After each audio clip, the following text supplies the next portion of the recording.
Hello students, welcome to the class and आज के इस लेक्चर में बेटा हम डिस्कस करने वाले हैं अबाउट द क्वालिटेटिव प्रॉपर्टीज, जिसमें हमने थर्ड लेक्चर डिस्कस करना है क्वालिटेटिव प्रॉपर्टी का।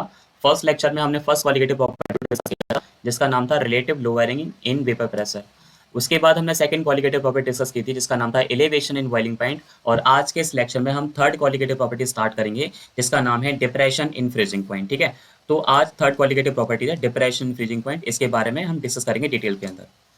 बिफोर स्टार्टिंग हम थोड़ा सा रिवीजन यहाँ पे कर लेते हैं, हम लोग पुराना रिवीजन। जैसा कि आपको पता है कि क्वालिटेटिव प्रॉपर्टी के बारे में आप जानते हो, such properties of the solution which depends on the number of particles of solute. यानी कि वे प्रॉपर्टीज जो सॉल्यूट के नंबर ऑफ पार्टिकल्स पर डिपेंड करती है, उन्हें हम क्या कहते हैं, क्वालिटेटिव प्रॉपर्टीज।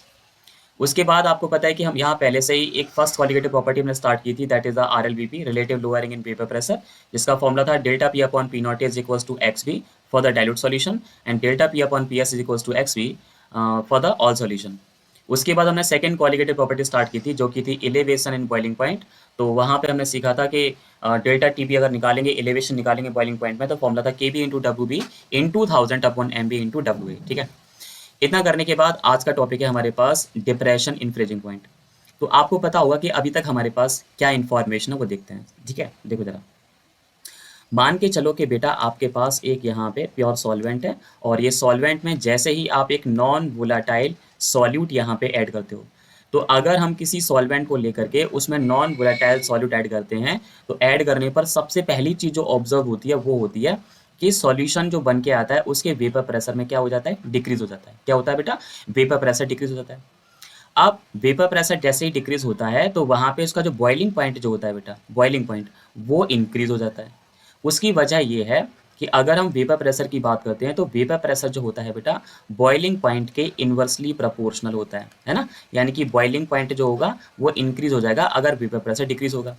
और आज की क्लास में हमें सीखना है कि वेपर प्रेशर जो है वो डायरेक्टली प्रोपोर्शनल होता है फ्रीजिंग पॉइंट के। यानी कि अगर वेपर प्रेशर अगर डिक्रीज होगा, तो फ्रीजिंग पॉइंट भी क्या होगा, डिक्रीज होगा। तो सबसे पहला ऑब्जर्वेंस जो मैंने आपको हमेशा बताया है कि वेपर प्रेशर में डिक्रीज हो जाता है जब आप किसी प्योर सॉल्वेंट के अंदर कोई नॉन वोलेटाइल सॉल्यूट या नॉन इलेक्ट्रोलाइट सॉल्यूट वहां पे डाल देते हो। ठीक है, तो ये चीज़ें आपको ध्यान रखनी है। So let begin. ठीक है, तो देखो बेटा, तो बेटा सबसे पहले तो एक हम यहाँ पे ग्राफ डिस्कस कर लेते हैं। इस ग्राफ में अगर देखोगे तो हमने यहाँ पे वाई एक्सिस पे यहाँ पे वेपर प्रेशर लिया हुआ है, और एक्स एक्सिस पे यहाँ पे टेम्परेचर लेके लिया हुआ है। ठीक है, तो हम यहाँ सपोज करके चलते हैं कि हमारे पास कोई भी एक यहाँ पे सॉल्वेंट है। ठीक है, ये सॉल्वेंट हमने इस पॉइंट पर सॉल्वेंट मान लिया। अब सॉल्वेंट को जैसे ही आप फ्रीज करोगे, मतलब ठंडा करोगे, तो ठंडा करने पर क्या होगा, उसका वेपर प्रेशर में क्या आएगी, कमी आएगी। और वेपर प्रेशर में कमी आएगी, और एक टेम्परेचर, एक पर्टिकुलर टेम्परेचर पे आके मान के चलो कि वो इस टेम्परेचर पर ठंडा कर, क्योंकि आप बैक साइड जा रहे हो ना, तो बैक साइड में क्या टेम्परेचर कम हो रहा है। तो जैसे ही आप किसी लिक्विड सॉल्वेंट को कूल करोगे, ठंडा करोगे, तो ये मान के चलो कि ये इस पर्टिकुलर पॉइंट पे आकर के यहाँ पे फ्रीज हो जाता है। ठंडा मतलब यहाँ पे फ्रीज हो गया। तो ये हम ये मान के चले कि हमारा जो सॉल्वेंट है वो इस पर्टिकुलर टेम्परेचर पे आकर के यहाँ फ्रीज हो जाता है। ठीक है, अब इस टेम्परेचर को पता करने के लिए टेम्परेचर वाले एक्सिस पर यहाँ पे हम क्या करेंगे, एक परपेंडिकुलर खींचेंगे, जिससे कि हमें यहाँ पे एक सॉल्वेंट मिले, मतलब टेम्परेचर मिलेगा। उस टेम्परेचर को यहाँ पे क्या सपोज कर लेंगे, T0 सपोज कर लेंगे। ठीक है, उसके बाद हमने क्या किया, इस लिक्विड सॉल्वेंट के अंदर हमने तुरंत से ऐड कर दिया, क्या ऐड कर दिया, नॉन वोलाटाइल सॉल्यूट हमने ऐड कर दिया, यानी कि NVS ऐड कर दिया। तो NVS ऐड करने पर सबसे पहला जो रेट मिलता है वो क्या मिलता है, उसके वेपर प्रेशर में कमी हो जाती है। तो मान के चलो कि वेपर प्रेशर में कमी हो और वेपर प्रेशर डिक्रीज होकर के यहाँ पे आ गया। ठीक है, अब ये क्या बन गया बेटा, हमारा सॉल्यूशन बन गया। अब सॉल्यूशन को फिर से फ्रीज करेंगे, तो सॉल्यूशन जो है वो उस टेम्परेचर पे यहाँ फ्रीज नहीं होगा जिस पे हमारा प्योर सॉल्वेंट फ्रीज हुआ, तो उससे भी कम टेम्परेचर पे यहाँ आके फ्रीज होगा। तो उस पॉइंट को हमने सपोज दैट यहाँ मान लिया, और ये कितने टेम्परेचर पे फ्रीज हुआ है उसको पता करने के लिए हमने यहाँ पे परपेंडिकुलर खींचा, और हमें एक नया टेम्परेचर मिला इस वाले पॉइंट पर। पहले हमें ये टेम्परेचर मिला था और फिर ये टेम्परेचर मिला। इस टेम्परेचर को सपोज दैट यहाँ पे TF सपोज कर लेते हैं, ये TF है, मतलब फ्रीजिंग टेम्परेचर है। तो अगर फ्रीजिंग टेम्परेचर को सॉल्वेंट के टेम्परेचर के साथ अगर कंपैरिजन करोगे, तो आपको ध्यान ध्यान से दिखाई देगा कि TF की जो वैल्यू T0 के कंपैरिजन में कम है। यानी कि सॉल्यूशन का जो फ्रीजिंग टेम्परेचर है वो सॉल्वेंट के फ्रीजिंग टेम्परेचर के कंपैरिजन में कम हो गया है। और इसी चीज को हम लोग क्या बोलते हैं, इसे बोलते हैं डिप्रेशन कहते हैं। और यहाँ पे समझ में आ गया कि सर फ्रीजिंग पॉइंट की अगर हम बात करेंगे, सॉल्यूशन का जो फ्रीजिंग पॉइंट है उसमें डिप्रेशन हो गया, और उस डिप्रेशन को यहाँ पे डेल्टा TF के द्वारा यहाँ पे डिनोट कर देंगे। ठीक है, सो लेट सी, देखो जरा, अगर हम यहाँ सब ये सपोज करके चले, जैसे कि हमने यहाँ पे सपोज कर लिया like point freezing point of pure solvent, freezing point of pure solvent। Okay, तो प्योर सॉल्वेंट का जो फ्रीजिंग टेम्परेचर है सपोज दैट वो T0 है। ठीक है, उसके बाद हम यहाँ सपोज करेंगे फ्रीजिंग पॉइंट ऑफ सोल्यूशन, यानी कि जो सोल्यूशन था उसका फ्रीजिंग पॉइंट कितना था वो यहाँ सपोज कर लेंगे, वो यहाँ पे TF है। अब सेंस करके जैसा कि हम जानते हैं कि टी एफ की जो वैल्यू है बेटा वो कम है ना, मतलब कि टी एफ जो है बेटा वो लेस हो गया, कम हो गया, किसके कंपैरिजन में, टी जीरो के कंपैरिजन में, ठीक है। अब हम निकालेंगे कि यहाँ पे निकालो delta T F. Delta T F क्या होता है, बेसिकली डेल्टा टी एफ जो होता है वो होता है डिप्रेशन इन फ्रीजिंग पॉइंट, मतलब डी आई एफ पी होता है। अब डेल्टा टी एफ निकालने के लिए बेसिकली जो रूल यहाँ पे फॉलो होगा वो ये होगा कि जो ज़्यादा टेम्परेचर होगा, मतलब हाई टेम्परेचर होगा यानी कि टी जीरो, उसमें से क्या करेंगे, टी एफ को यहाँ पे माइनस कर लेंगे, और ये यहाँ पे डेल्टा टी एफ निकालने का पहला फॉर्मूला हो जाएगा, फर्स्ट फॉर्मूला, ठीक है। ये फर्स्ट फॉर्मूला जो आपको अपने हमेशा के लिए ध्यान रखना है वो ये है, delta T F equals to बेटा यहाँ पे रहेगा टी जीरो माइनस का टी एफ। अब क्योंकि जैसा कि आपको पता है कि यहाँ पे जो फ्रीजिंग हुई है वो किसकी वजह से हुई है, जब हमने प्योर सॉल्वेंट के अंदर एनवीएस ऐड किया था। तो ऐसे ऐसे कहा जा सकता है कि भाई यहाँ पे डिप्रेशन जो हुआ है, डिप्रेशन इन फ्रीजिंग पॉइंट, क्योंकि वो जो है वो सॉल्यूट के नंबर ऑफ पार्टिकल्स पर डिपेंड करता है। तो हम ये कह सकते हैं कि DIFP जो होगा बेसिकली एक कॉलिगेटिव प्रॉपर्टीज ऑफ सॉल्यूशन है, कॉलिगेटिव प्रॉपर्टी है। और कॉलिगेटिव प्रॉपर्टी क्यों है, क्योंकि वो उसके नंबर ऑफ पार्टिकल्स पे डिपेंड कर रही है, ओके। तो ये हो गया बेटा आपका DIFP हो गया। अब अगर हम बात करेंगे कि DIFP यानी कि डेल्टा टी एफ जो होता है ना बेटा, वो ध्यान रखना है सॉल्यूशन की मोलैरिटी के डायरेक्टली प्रोपोर्शनल होता है, मोलैरिटी के, है ना। तो DIFP जो होता है यानी कि डिप्रेशन इन फ्रीजिंग पॉइंट जो होता है वो सॉल्यूशन की मोलैरिटी के डायरेक्टली प्रोपोर्शनल होता है। अब बेसिकली पता करेंगे कि ये कैसे कैलकुलेट होगा, तो देखो कैसे करेंगे। सपोज दैट जैसे कि अभी हमने कहा कि यहाँ पे delta T F directly proportional है मोलैलिटी ऑफ सॉल्यूशन यानी कि स्मॉल एम। जैसे ही बेटा यहाँ पे डायरेक्टली प्रोपोर्शनल का साइन जैसे ही हाइड करेंगे तो एक कांस्टेंट मिलेगा के, ओके। अब क्योंकि ये कांस्टेंट फ्रीजिंग के लिए आया तो यहाँ पे के एफ लगा लेंगे, तो के एफ हो जाएगा और इनटू में कितना हो जाएगा, स्मॉल एम हो जाएगा। दिस इज द फॉर्मूला जिसे आप न्यूमेरिकल्स में यहाँ पे यूज कर सकते हो, इसे लेट कर लेंगे, this is the equation number 2, ठीक है बेटा। इतना करने के बाद जैसा कि हम सभी को पता है कि भाई मोलैलिटी का फॉर्मूला तो हम जानते ही हैं, मोलैलिटी का फॉर्मूला तो पहले ही हमने पढ़ा ना, कई बार पढ़ा है। मोलैलिटी का जो फॉर्मूला होता है वो होता है weight of solute in gram into 1000 upon molecular weight of solute into weight of solvent, weight of solvent ये होता है, ठीक है। तो इस वैल्यू को यहाँ पुट करेंगे तो यहाँ पे डेल्टा टी एफ का जो फाइनल फॉर्मूला बनेगा वो ये बनेगा, delta T F is equals to यहाँ पे के एफ हो जाएगा, K F into W B, और इंटू में यहाँ पे आ जाएगा बेटा आपका 1000, और अपॉन में क्या रहेगा, अपॉन में यहाँ पे हो जाएगा एम बी और इंटू डब्ल्यू ए। तो ये जो है एक बेसिक और मेन फॉर्मूला है जिसको आप हमेशा के लिए याद रखोगे, ठीक है। मतलब जितने भी हमारे न्यूमेरिकल होंगे वो बेसिकली इस फॉर्मूले से होंगे।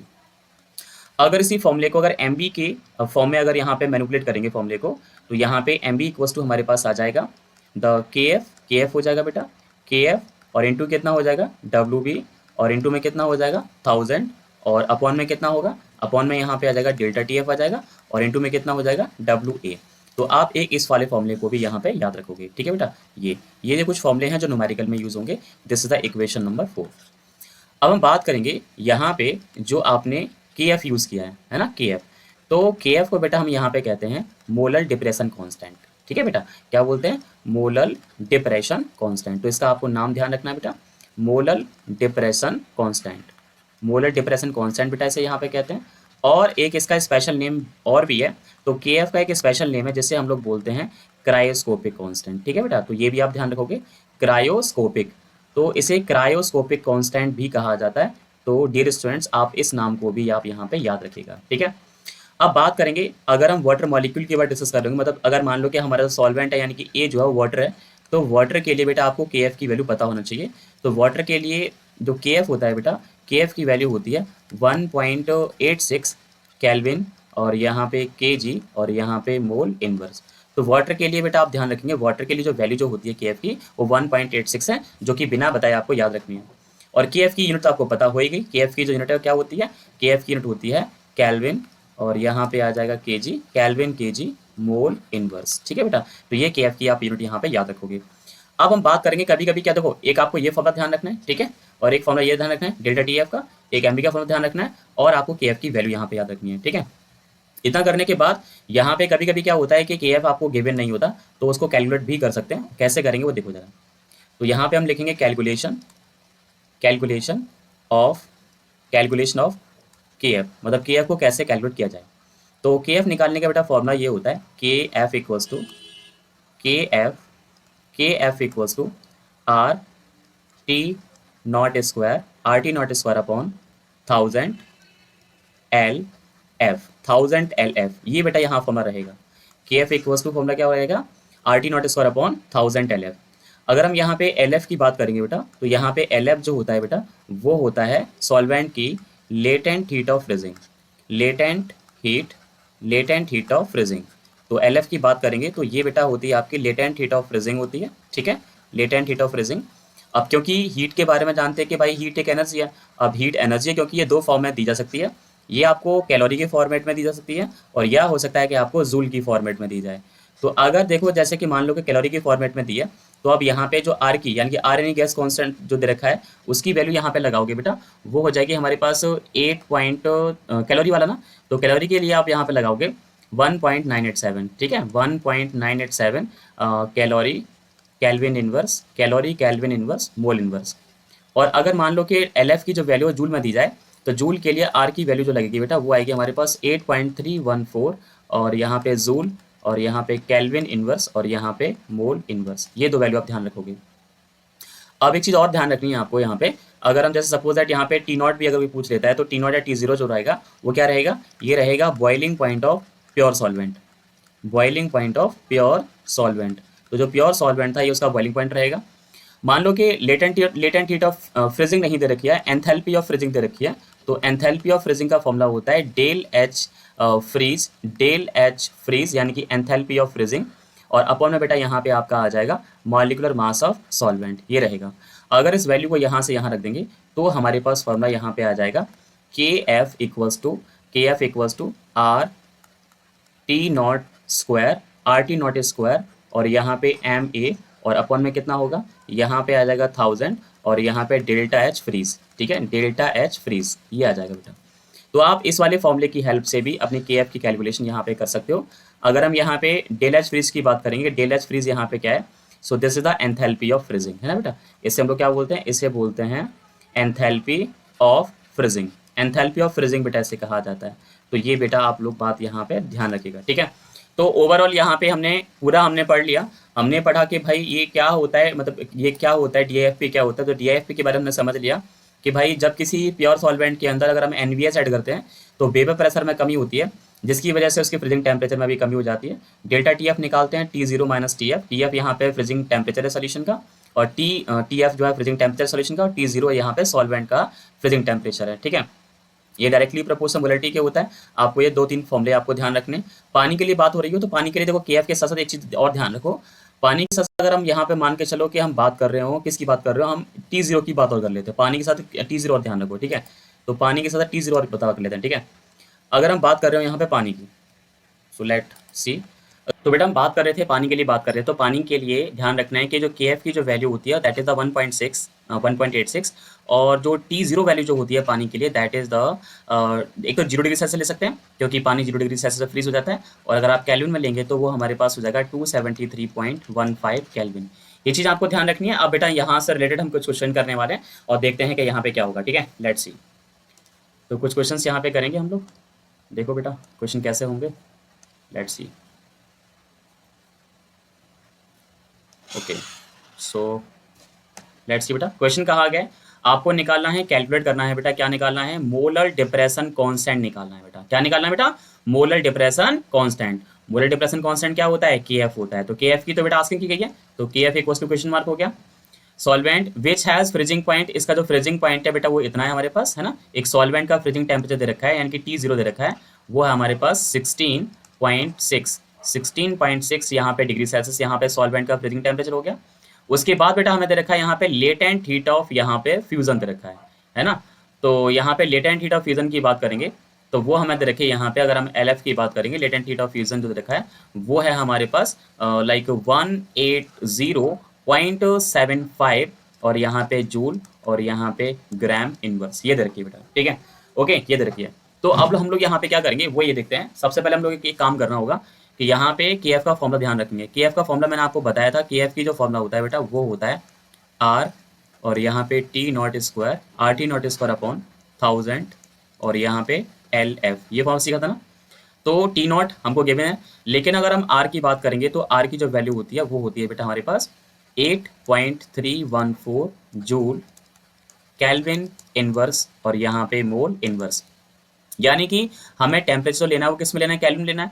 तो यहाँ पे इस टेम्परेचर को अगर केल्विन में चेंज करोगे तो 16.6 में हम कितना ऐड करेंगे, 273 अगर ऐड करेंगे तो ऐड करने पर हमारे पास 273 एंड 16.6 यहाँ पे ऐड कर लेंगे बेटा, है ना। तो 273 और उसमें क्या करना है बेटा, प्लस करना है। तो 273 लेकर के उसमें प्लस करेंगे 16.6। तो इतना ऐड करने के बाद हमें जो वैल्यू मिलेगी वो मिलेगी बेटा हमारे पास कितना आ जाएगा, हमारे पास वैल्यू आ जाएगी 289 और 0.6 केल्विन। ठीक है, अब सारी वैल्यूज यहाँ पे लगा दो बेटा।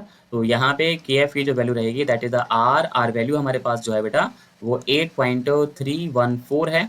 अब टी नॉट की बात करेंगे तो टी नॉट हमारे पास 289.6 है। अब क्योंकि स्क्वायर है तो यहाँ पे 289 फिर से ले लेंगे बेटा यहाँ पे। ठीक है, इतना करने के बाद यहाँ पे क्या करेंगे, 1000 आ जाएगा बेटा।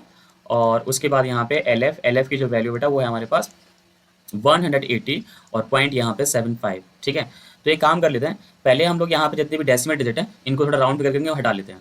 तो अगर हम बात करेंगे तो 3 प्लेस यहाँ पे हैं, 1 प्लेस यहाँ पे और 1 प्लेस यहाँ पे, तो कितने प्लेस हो गए हमारे पास, 5 डिजिट्स हो गए। और यहाँ पे कितना है 2, तो 5 से 2 हट जाएगा, 3 प्लेस हो जाएगा। 3 प्लेस कम कहाँ पड़ेगा, नीचे पड़ेगा, तो यहाँ पे 3 0 इंक्रीज कर लेंगे। तो फाइनली हमारे पास के एफ की जो वैल्यू होगी वो ये आ जाएगा 8314 और मल्टीप्लाई 2896 और मल्टीप्लाई 2896 और अपॉन में हम बेटा बात करेंगे तो हमारे पास है 1000। और क्योंकि यहाँ पे 3 0 और बढ़ेंगी तो 3 0 यहाँ पे और आ जाएंगी और यहाँ पे हमारे पास है 180 और यहाँ पे 75। ठीक है, तो ऊपर कर लेते हैं बेटा, मल्टीप्लाई कर लेते हैं। तो मल्टीप्लाई जब यहाँ पे करेंगे तो देखो जरा, सबसे पहले हमारे पास है बेटा 8314 और उसमें हमें मल्टीप्लाई करना है 2896 मल्टीप्लाई 2896। तो इन सबका अगर मल्टीप्लाई करेंगे तो मल्टीप्लाई करने पर हमारे पास जो वैल्यू आएगी वो बेटा हमारे पास जाएगी 697279882224। अब इस 10 की पावर को नीचे से ऊपर पहुंचा दूँ तो 10 की पावर कितना हो जाएगा, माइनस के 6 क्योंकि 6 जीरो है। और अपॉन में बेटा हमारे पास चल रहा है 180 और यहाँ पे 75। ठीक है, तो इस वैल्यू में डिवाइड कर लेते हैं, किसका डिवाइड करेंगे, 18075 का डिवाइड करेंगे बेटा। तो डिवाइड करने पर हमारे पास जो वैल्यू आएगी के एफ की वैल्यू वो बेटा हमारे पास आ जाएगी, के एफ की वैल्यू आ जाएगी बेटा 385703 डेसिमल 359 है तो इसे 36 कर लेते हैं और into 10 to the power minus के 6। अब डेसिमल को कितना पीछे हटा सकते हैं वो देखो जरा, 1 2 3 4 5 6, तो यहाँ इतना हटा सकते हैं ना। तो ऐसा करने पर क्या होगा, 10 की पावर 6 आएगी। तो यहाँ पे 3.85 है, तो इसे 3.86 कर लोगे, राउंड फिगर करेंगे तो यहाँ पे 10 की पावर 6 आएगी और ऑलरेडी यहाँ पे 10 की पावर -6 चल रखी है। तो यहाँ पे ऑलरेडी जो वैल्यू यहाँ पे आ जाएगी के एफ की वैल्यू कितनी आ जाएगी, 3.86। तो फाइनली अगर आपसे जो डिप्रेशन कांस्टेंट पूछा गया था, के एफ पूछा गया था, तो के एफ की जो वैल्यू है बेटा वो हमारे पास कितनी आ जाएगी, 3.86 रहेगी। और इसका यूनिट आप जानते ही हैं केल्विन, और यहाँ पे केजी आ जाएगा, केल्विन केजी आ जाएगा और मोल यहाँ पे इनवर्स आ जाएगा। तो आपने देखा कितनी इजीली हमने यहाँ पे के एफ को यहाँ पे पता कर लिया। जनरली तो के एफ आपको गिवन होता है, लेकिन अगर आपको के एफ पता करना भी हो तो हम कुछ इस तरह से के एफ को यहाँ पे पता कर सकते हैं। ठीक है बेटा, so let's see for the next question. अगला क्वेश्चन बेटा यहाँ पे कहा गया है calculate the molar depression constant. आपको फिर से एक बार क्या निकालना है, मोलर डिप्रेशन कांस्टेंट फिर से निकालना है, मतलब के एफ की वैल्यू एक बार यहाँ पे फिर से पूछी गई है। ठीक है, के एफ की वैल्यू यहाँ से पूछी गई है, के एफ तो आप जानते हैं, के एफ आपको यहाँ पे क्वेश्चन मार्क हो गया। उसके बाद यहाँ पे फ्रीजिंग पॉइंट जो दे रखा है यानी कि टी जीरो दे रखा है सॉल्वेंट का, वो यहाँ पे है 27 डिग्री सेल्सियस है बेटा। और अगर केल्विन में चेंज करेंगे तो यहाँ पे 27 में 273 ऐड करेंगे तो यहाँ पे बेटा हमारे पास हो जाएगा 300 केल्विन। और लेटेंट हीट ऑफ फ्यूजन दे रखिए यहाँ पे एल एफ की जो वैल्यू है बेटा हमारे पास वो है हमारे पास 180 और यहाँ पे जूल ग्राम इनवर्स। आर की वैल्यू हम जानते हैं, आर की वैल्यू कितनी होती है 8.314 जूल केल्विन इनवर्स और यहाँ पे मोल इनवर्स। फॉर्मूला लगाएंगे बेटा, फॉर्मूला हमने क्या सीखा था, फॉर्मूला हमने सीखा है के एफ निकालने का, K F equals to R T zero square, R T zero square upon में यहाँ पे क्या होता है 1000 और यहाँ पे क्या होता है एल एफ होता है। तो आर की वैल्यू लगा दो बेटा, आर की वैल्यू हमारे पास 8.314 है, टी जीरो की बात करेंगे तो 300 है और क्योंकि स्क्वायर है तो 2 टाइम्स आ जाएगा बेटा।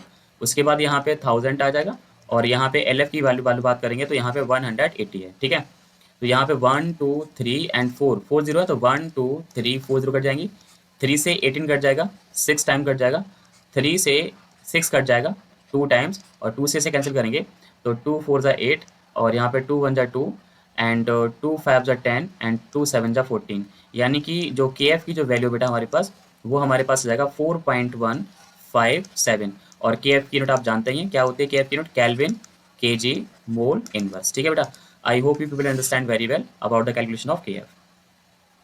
नेक्स्ट क्वेश्चन की तरफ मूव करते हैं बेटा हम। यहाँ पे नेक्स्ट क्वेश्चन यहाँ पे दे रखा है, देखो जरा, ये काफी इंपॉर्टेंट क्वेश्चन है बेटा, द मोस्ट इंपॉर्टेंट क्वेश्चन अगर on my behalf if you talk, अगर मेरे हिसाब से अगर आप बात करोगे, so this question is most important for the every chemistry exam.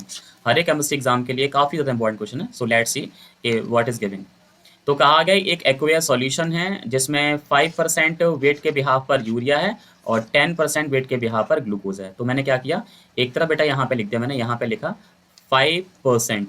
5% आपको यहाँ पे यूरिया सॉल्यूशन ले लेंगे, 5% तो हमारे पास यूरिया सॉल्यूशन है, और एक तरफ यहाँ पे हमारे पास है 10% यहाँ पे ग्लूकोज सॉल्यूशन है। ठीक है, 10% यहाँ पे ग्लूकोज सॉल्यूशन है।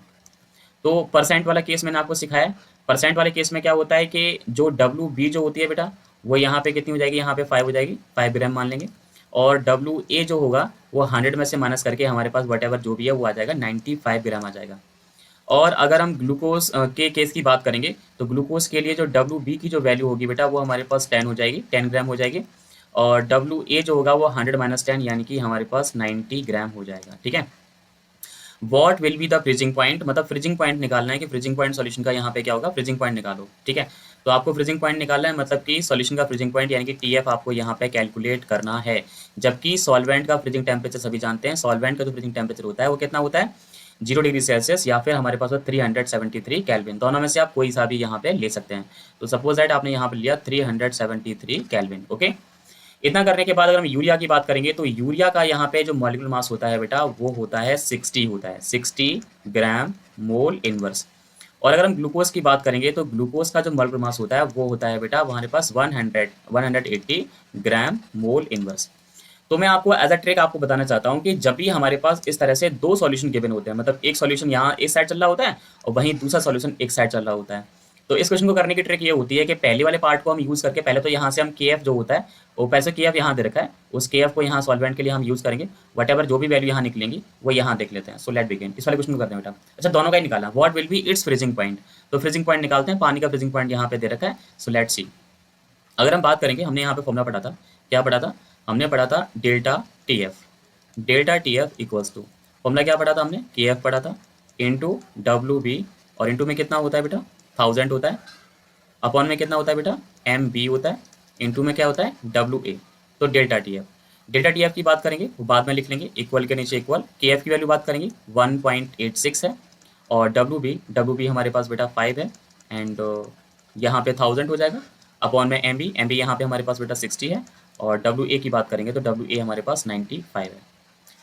5 से 95 कैंसिल करेंगे तो 19 टाइम्स, और 0 से 0 कैंसिल यहाँ पे हो जाएगा। ठीक है, अगर हम 6 से कैंसिल करेंगे तो यहाँ पे आ जाएगा 0.63 जा 18, 6 बन 6, और यहाँ बचा आपके पास 100 का इंटू इसमें करते हैं तो हमारे पास आ जाएगा delta T F is equals to यहाँ पे आ जाएगा 31 हो जाएगा। ठीक है, अपॉन में क्या चला बेटा हमारे पास 19, तो अब क्या करते हैं 31 में डिवाइड कर लेते हैं, किसका डिवाइड करते हैं 19 का, तो 19 डिवाइड करेंगे तो 1.63 हो जाएगा। तो फाइनली हमारे पास delta T F is equals to हमारे पास आ जाएगा 1.63। डेल्टा टी एफ हम जानते हैं, डेल्टा टी एफ क्या होता है, डेल्टा टी एफ होता है टी जीरो और माइनस यहाँ पे क्या होता है T F. Okay, is equals to कितना हो जाएगा 1.63, है ना बेटा। हमें निकालना क्या है, डेल्टा टी एफ निकालना है, मतलब कि सॉल्यूशन का फ्रीजिंग टेम्परेचर निकालना है। तो एक काम करो, इसको यहाँ ट्रांसफर कर लो, इसको यहाँ पे टी जीरो की वैल्यू कितनी होती है, टी जीरो की वैल्यू होती है 373, माइनस कर लेंगे 1.63 इज इक्वल्स टू कितना हो जाएगा टी एफ हो जाएगा। तो सब्ट्रैक्शन कर लेंगे बेटा, सब्ट्रैक्शन करो 373 में से सब्ट्रैक्शन करना है, क्या करना है 1.63 बेटा सब्ट्रैक्ट करेंगे तो हमारे पास आंसर जो आएगा, सॉल्यूशन का जो फ्रीजिंग टेम्परेचर आएगा वो हमारे पास आएगा 371.73 केल्विन।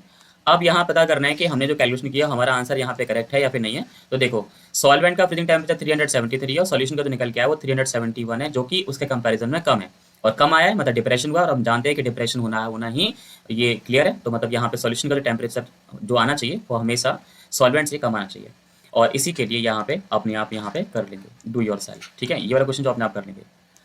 अगले क्वेश्चन की तरफ यहाँ बढ़ते हैं। इस वाले क्वेश्चन को देखेंगे, सेम उसी तरह से यहाँ पे क्वेश्चन है। इस वाले क्वेश्चन को देखो जरा, तो ये भी हमारे पास एक बहुत ही मोस्ट इंपॉर्टेंट क्वेश्चन है। तो let's see how to solve this. ठीक है, तो कहा गया कि एक 10% सॉल्यूशन है बाई मास ऑफ सीक्रोज, मतलब कि यहाँ पे हम इस तरफ यहाँ लेते हैं सीक्रोज, सीक्रोज ले लिया।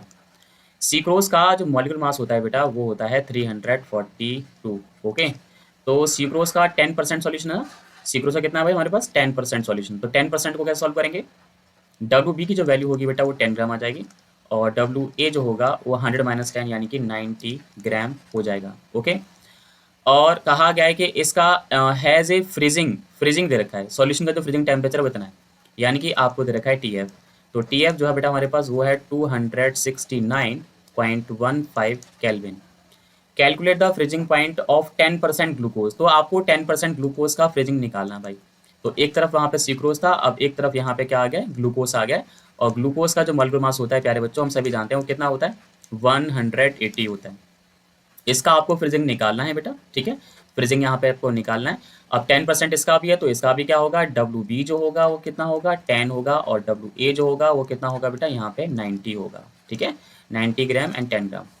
तो आगे कहा गया है कि ये हो गया प्योर वाटर का फ्रीजिंग टेम्परेचर, वैसे तो हम जानते हैं लेकिन उसने दे रखा है प्योर वाटर का जो फ्रीजिंग टेम्परेचर होता है वो हमारे पास है 273.15। ओके, तो आगे हम बात करेंगे। इतना करने के बाद यहाँ पे मॉलिक्यूलर मास दे रखे हैं, तो यहाँ पे क्या करोगे भाई, डेल्टा टी एफ का फॉर्मूला लगाओगे। तो delta T F is equal to हमारे पास कितना होता है, delta T F is equal to हमारे पास आ जाएगा कितना, ये आ जाएगा बेटा हमारे पास, एक तो हमारे पास के एफ हो जाएगा, के एफ इंटू यहाँ पे डब्ल्यू बी रहेगा, इंटू में यहाँ पे क्या रहेगा 1000 यहाँ पे रहेगा, और अपॉन में यहाँ पे क्या रहेगा एम बी यहाँ पे रहेगा, इज और इंटू में क्या रहेगा W A.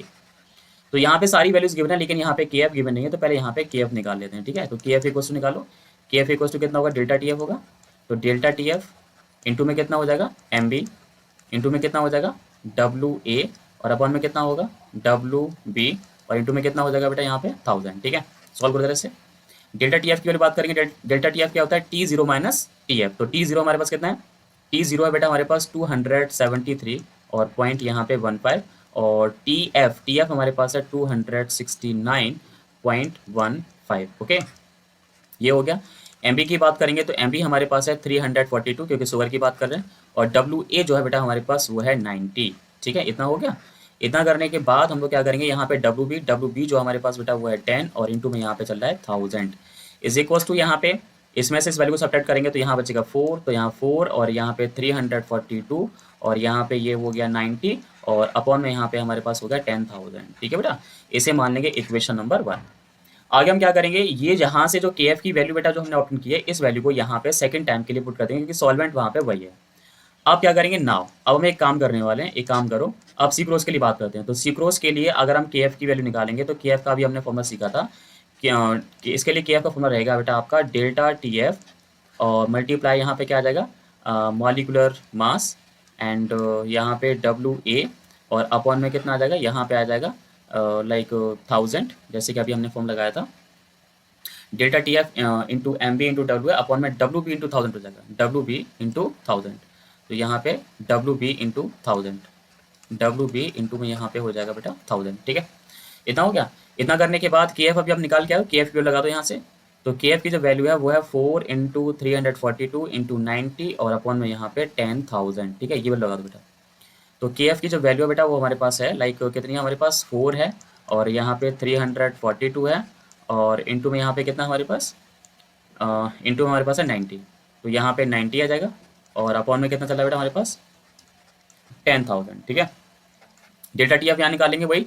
Delta T F का फॉर्मूला क्या होता है बेटा, डेल्टा टी एफ का फॉर्मूला होता है T zero minus T F. तो टी जीरो कितना है भाई हमारे पास 273.15। ओके, और माइनस यहाँ पे कितना हो जाएगा टी एफ जो कि हमें निकालना है, और एम बी ग्लूकोज का जो एम बी है कितना है 180 है, डब्ल्यू ए वही हमारे पास, डब्ल्यू ए कितना हमारे पास 90 है, और अपॉन में डब्ल्यू बी कितना हमारे पास 10 और इंटू 1000। ठीक है, तो ये जो वैल्यू है ये वैल्यू कैंसिल हो जाएगी, 90 से 90 यहाँ पे कैंसिल हो जाएगा। बाकी देखते हैं क्या क्या बचा हमारे पास, यहाँ पे 4 का इंटू कर लो, तो 4 2 ज़ा 8, 4 4 ज़ा 16, कैरी फॉरवर्ड्स 1, 3 4 ज़ा 12 और 1 13, यानी कि 1368 आ गया। और यहाँ पे ये जो इंटू वाला जो पार्ट था, क्योंकि ये 90 पे कैंसिल हो गया, इंटू का यहाँ पे डिवाइड कर लेंगे तो 100 यहाँ पे 80 हो जाएगा, और यहाँ पे 273.15 और माइनस यहाँ पे टी एफ हो जाएगा। तो अब क्या करते हैं, डिवाइड कर लेते हैं बेटा 1 0.368 में डिवाइड करना है, 180 से डिवाइड करना है बेटा, ठीक है। तो हमारे पास आंसर जो आएगा वो यहाँ पे आ जाएगा 7.6 इज इक्वल्स टू 273 और 0.15 माइनस टी एफ हो जाएगा। इस टी एफ को इधर पहुँचा दो, 7.6 को इधर पहुँचा दो, तो टी एफ इक्वल्स टू हमारे पास हो जाएगा 273.15 माइनस के यहाँ पे 7.6। तो यहाँ पे T F equals to subtraction कर देंगे बेटा यहाँ पे, तो सब्ट्रैक्शन करने पर यहाँ पे 273.15 और माइनस यहाँ पे 7.6 बेटा यहाँ पे लगेगा, ठीक है। तो सब्ट्रैक्शन करने पर यहाँ पे सॉल्यूशन का जो फ्रीजिंग टेम्परेचर बचेगा वो रहेगा 265 और पॉइंट यहाँ पे 55 केल्विन, यानी कि सॉल्यूशन का जो फ्रीजिंग पॉइंट रहेगा वो इतना रहेगा, किसका, ग्लूकोज वाले का। तो हमने देखा कैसे किया कि एक सॉल्यूशन से हम के निकालते हैं और दूसरे सॉल्यूशन में के को वहाँ पुट कर देते हैं और आपका यहाँ पे कैलकुलेट करके यहाँ पे आंसर आ जाता है। तो हमारी जो वैल्यू 265.55 है ना, तो जो करेक्ट ऑप्शन जो रहेगा वो ये वाला आ जाएगा, ये वाला ऑप्शन यहाँ पे करेक्ट है 265, ये सेकंड जो सेकंड ऑप्शन है 265.55 हमारे पास आंसर आ जाएगा। तो I hope you people understand very well about the DIFP।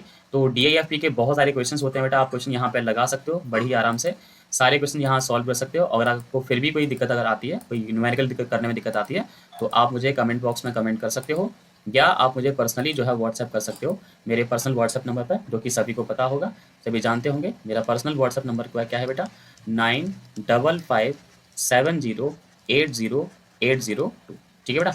Okay, thank you for watching this video.